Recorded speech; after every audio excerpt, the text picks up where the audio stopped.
Welcome to the Booth Customs channel. It's John, Mark, and Austin here again to entertain you and hopefully educate you a little bit. The boys are finally back. Back together. It's been a minute since It we've done a video like together. Mid-summer. I think so. Yeah, life is No shit. busy. Today we're going to be talking about shit hits the fan, what it is, how to prepare for it, and we are going to tell you the most important thing you can do in your preparations for shit hits the fan. So, Austin, your opinion, what is shit hits the fan, and what do most people think about? Sure. So, unpopular opinion, and one that, like the Goon Boys aren't going to like very much. Ironic, because that's in my Instagram name. But, the whole complete collapse of society without rule of law, to the level that a lot of people kind of assume that we're going to get to, really doesn't happen. If you look throughout human history, that level of complete collapse is not realistic. Right. Not to say that it couldn't happen, because we live in wild times and we have a lot bigger swords than we used to. Well, mine's not any bigger, but that's just how life goes. Our government has big swords. That is true. They love to cuck us with it. Yeah. Anyway, but like in America, when you look at collapse of cities or neighborhoods, you're looking at hardcore rioting. Yeah. Where the police just don't show up. I mean, there's parts of Birmingham where the police may or may not show up, and we aren't in a collapse of society. Right. Like, that's just how life goes in some neck of the woods. So knowing your environment is one thing, knowing your country is another, knowing your resources is yet another. The U.S., we might be a major importer of goods, but we're also the world exporter. So, even if society completely collapses, we still have food, we still have water, right, in mass. So there's a lot of aspects that you've got to take into consideration with shit hit the fan scenario. Well, and to your point, I feel like there would be a lot of catastrophic events take place prior to that total collapse. Oh, yeah. Like we would see a lot worse situations, reduction to like third world country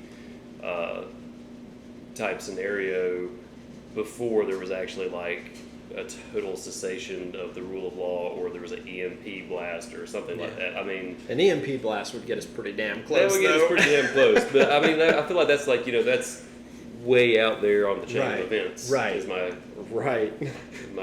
meaning, because we're gonna have like the first thing that I feel like would happen would be there would actually be a overreach of government rather than like a disappearance of government. Right.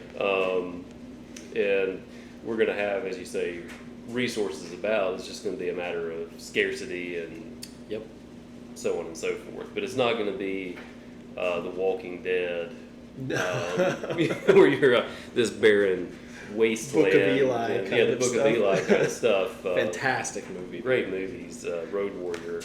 Yeah. Mel Gibson. Anyway. Goat. But yeah, yes. The goat. But it's it's not going to happen exactly that way. So, I mean, shit hit the fan could be as simple as your tire blowing out and you're not having a spare and you're miles away from the nearest exit or city or something. Stranded in the middle of Kansas. Like Laz was, a couple weeks ago, something like that. It wasn't that long. It might have only been about a week. Right. Week and a half tops. Out bow hunting Kansas in the middle of nowhere. His truck messed up. I think like an hour and a half from anywhere decent. His dog had some medical issues which he had to get taken care of. There was just like everything went wrong, but he wound up getting the deer. Yeah, so that's what counts. But the best thing is having a general level of preparedness for the situation that is most likely to arise. Right. It was a couple years ago that all those people in Virginia, one of those a little bit further north states, got stuck on the interstate because they got closed because of snow. And then people were dying. Yeah, and people were dying on the interstate. There was no societal collapse, and people were not expecting to be stuck on the interstate, and so they ran out of gas, the car shut off, died of exposure. That sort of thing is much more likely to happen at any given time than a total society collapse. Right. So how do we prepare for those instances? Yeah, because like the CQB, recce, surviving out in the woods, building shelters. That's the fun stuff. Yeah, that's what you like to think about. Right. That's kind of you don't hope for it, but you kind of do. Oh yeah. But like you said, do you have provisions in your car that you could last 24 hours? Do you have a get home bag? Right. Yeah. I mean, that's not even that big of an expense or that big of a stretch. You're not going to be looked at weird because you've got a get home bag. Right. Well, you might be looked at a little weird. Somebody's gonna look at you weird. But we don't care about people like Shane. No. So Shane, he can't even drink Americanos anymore. Yeah, So his palpitations. I mean, I think it's just because he works with us. That's why he gets palpitations. I think so. Yeah. Happens to the best of us. So, but yeah, because when I think about my most possible scenario would be for some reason if I had to walk from where we work back here, which is, I guess as the crow flies, probably about maybe 5 miles from here at most. You lucky dog. Something like that. Yeah. Well, not for you. You may need a 72-hour bag. Yeah, it's 30. It's 28 miles. 28 to 30 miles, depending on which route I take. You can come here. Okay. But if the roads were shut down for some reason, as sometimes happens, if there's a light dusting of snow in Alabama, they'll close roads, or for whatever reason I had to walk home. I mean, this is 2023. We're going into an election year, and you think this election's going to be fair? And everybody's going to... Peaceful? Yeah, everybody's going to keep things above board? Right. Yeah. Absolutely not. And because of that, one way or another, there's going to be some unrest. Right. And so, prepare for that. Yeah. Be able to get home if people are doing stuff that they shouldn't be doing. Right. Yeah, because even a few years back, when all the big riots were going on, in the major cities, we had some riots here. Yep. Sure did. And, things like that could happen for a variety of reasons, and you never know. People, especially, it's like a powder keg these days. People are just looking for an excuse to show out. It feels like we live in France. Right, yeah, exactly. Everybody's rioting. What for? I don't know. We're just rioting. It's the day. Yeah. It's the day for it. But I want to be able to walk home, so I always have with me my everyday carry bag, which has the things in it that I would need to get home, because I'm not worried about if I'm at work trying to get home, wind up having to hike it. I'm not trying to camp out anywhere. Yeah. Probably. Yeah. I still have some provision for a small camping experience. But the goal is not to staying out there. The goal is not staying out there. Yeah. The goal is getting back here. And so, I have a first aid kit. I have a little bit of extra ammo and some tools, and I have a small reflective bivy sack that I can use in case of an emergency or to keep warm or whatever, signal people. Toothbrush and toothpaste, because he wants nasty teeth. So, things like that, though, to get me back here. Is that situation going to work if I were in Laz's situation and for some reason found myself stranded? Probably not, but I would prepare for that situation then. Right. Before going out there. Exactly. So, you got to think about what's your shit hit the fan scenario. And growing up in Montana, it gives me little bit of an interesting perspective on it, because when I heard about all those people freezing to death in their vehicles, I was like, did they not have water and blankets in their vehicles? Like, Right. what's wrong with them? Right. And that's just my PTSD from growing up in In Montana, Montana. where you keep blankets in your car during the summer. Right. Well, and it wasn't that long ago, honestly. So it might have been like 7 or 8 years ago. So one of those snows came through. Roads were iced because we do a terrible job of like preparing our roads in the wintertime and so on and so forth.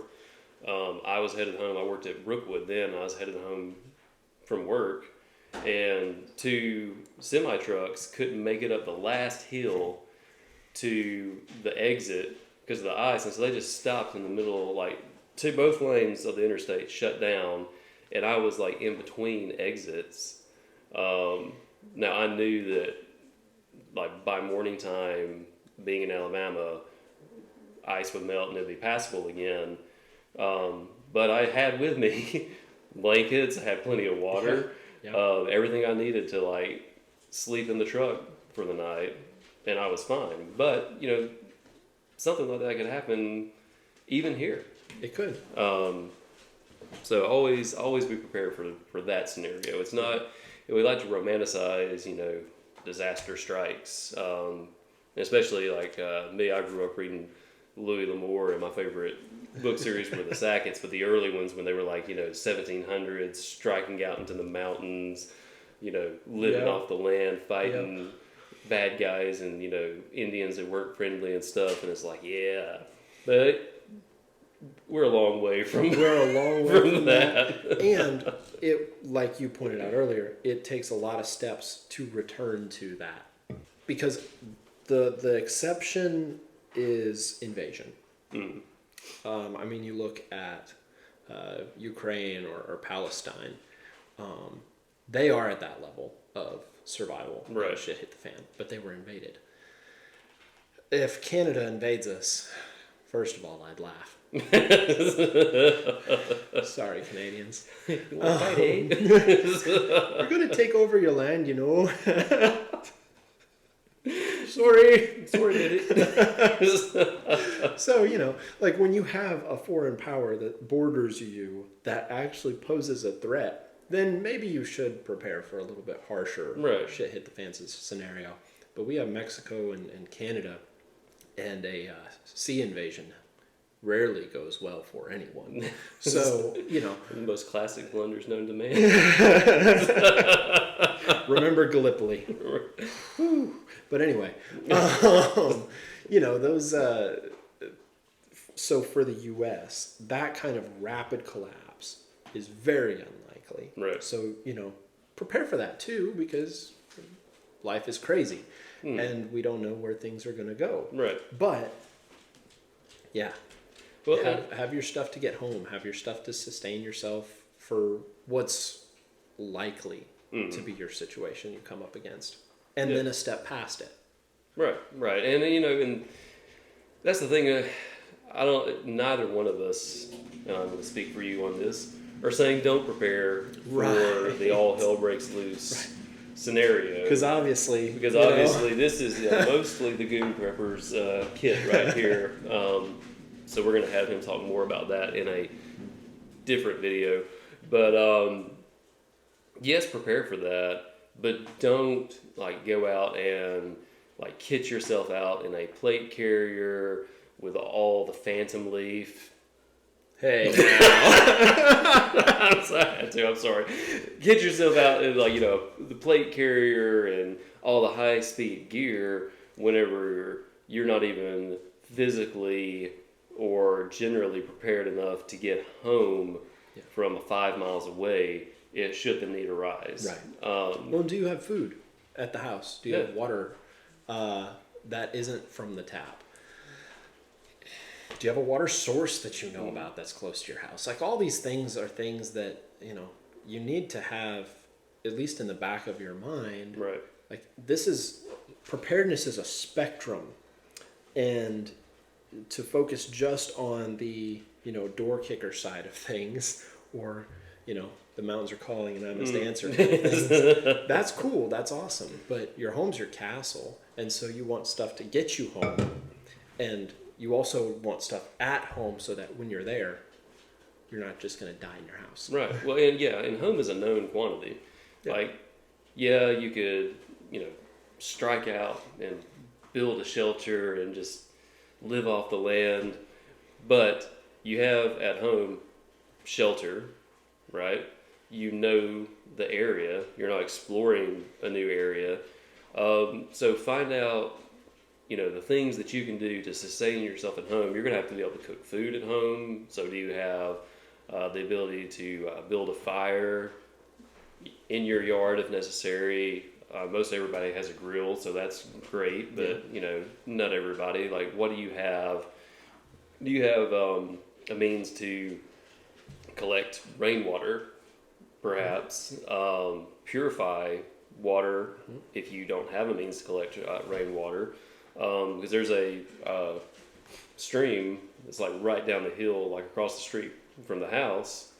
Plenty of water. It's probably got every bacteria, organism, pharmaceutical known to man. And if stuff went sideways, what it doesn't have, it will then. Right, it will then, yeah. So, you need a way to get water and then purify that water so that it's actually drinkable. Right. I live right next to two fairly large lakes. Mm-hmm. And so, my water supply is incredible. Right. But, yeah, you drink lake water, you will die. You will die, yeah, or you'll wish you were dead. One of the two is... The Giardia or the dysentery, one of them are going to take you out. One of the two are going to take you out. And if you're really in a situation where you're hunkered down at home, medical is something you need to think about. Yeah. Basic first aid. And actually, I would even say in your vehicle, too. Oh, well, yeah, because, for sure. Once again, shit could go sideways at your house. Yeah. Yeah. Or on your commute. Or, maybe you come up on an accident. Right. Well, and then, that's, again, it's happened, probably at least 2 or 3 times in just the last decade or so that I have been the first one on the scene just as like a passerby when somebody has needed first aid. There was a truck that caught on fire on the interstate when I was headed down, had to pull that guy out, assess him, make sure he was fine. But there was another time I was it was when I lived up near Coleman, somebody jumped the hill, went off, rolled in a field, and had to pull the passenger out, give her first aid because she snapped her arm in almost 2 pieces. There's things that happen. Yeah. And it doesn't necessarily have to mean that it's going to happen to you, but you might be the first one available. And I prefer to be a decent human being and not pass by on the other side of the road. If something like that happens. Not that you should do more than you are capable of or have a knowledge base for. Right. But you should educate yourself. Don't make a situation worse. Don't make the situation worse, yeah. That's why you shouldn't have a needle decompression in your IFAC. Amen. Yeah. Unless you know how to use it. And I don't, so I don't have one in my IFAC. Same. Yeah. The furthest extent of that I'll go is I have some sutures that I could close a wound if I need to. Would it be pretty? No. Now, my wife could sew it up and it would look beautiful. But I could get it stitched back together so that it's at least closed. You're not going to be gushing everywhere. You're not going to be gushing everywhere. Stop bleeds, protect wounds, that sort of thing. Don't start an airway. You want the paramedics. It looks real cool on TV. Don't do that. Don't do that. Yeah, don't crack somebody with a ballpoint pen. You want the EMTs to thank you when they show up, not say, "What the fuck, dude?" Yeah. Yeah. But I think that is a pretty good starting place. Yeah. Because I know we want to come back to this. Oh yeah, we're definitely coming back to this. But have your sustainment, so shelter, food, water, have your medical. If you are preparing for a situation where you're not going to be home if something happens, have a way to get home. If you're home, make sure that you've got your supplies stocked. Right. Yeah. And I would add to that, know your area. Yeah. Because we live in a society where every one of us has GPS on our phone, and we are just following the little computer voice everywhere. And I feel like that has dumbed us down as far as navigational abilities. Now, I'm not the best navigator. Again, you can ask my wife. But I know my general area, and I know alternate routes in and out of it. Because if you get stopped on the road and it's impassable, know another route, that sort of thing. Know the general terrain, like where you can go to get X, Y, Z. And on that note, the biggest tip that I would be able to give is download ATAX if you have an Android, or iTax if you have an iPhone, because they've got amazing topographical maps in there. It's all free, which is fantastic. It's great. And so it's GPS and topo maps overlay, or at least there's several options for that. Map out your route home. Just kind of get an idea of, okay, if I had to walk from work, church, my buddy's house, how am I going to do that? Yeah. And you can actually set some of those things in there, and since it's actually a GPS, it will work without any service. So there's another aspect of that. So, grid goes down kind of thing, without an EMP, because obviously it's electronic. Yeah. But if the grid were to go down, you still have your map. You still have your waypoints if you set them in there. So, but yeah, and with that, know the area that you're walking through. My drive home takes me through the second worst spot of Birmingham. And yeah, I might want to add 12 more hours to my walk home just to go around it. So yeah, that would be my biggest piece of advice for navigation. Knowing your area, download ATAX or iTax. Well, we could probably talk about this for a lot longer, but we are going to be doing a series on Shit Hits the Fan, more in depth, coming up next year, because we're already planning for next year. Absolutely. So, in the meantime, if you enjoyed it, like it, share it, subscribe it, let the algorithm overlords know that the two-way people are still out there and we have a voice, and we will see you next time on the Booth Customs channel. Happy shooting.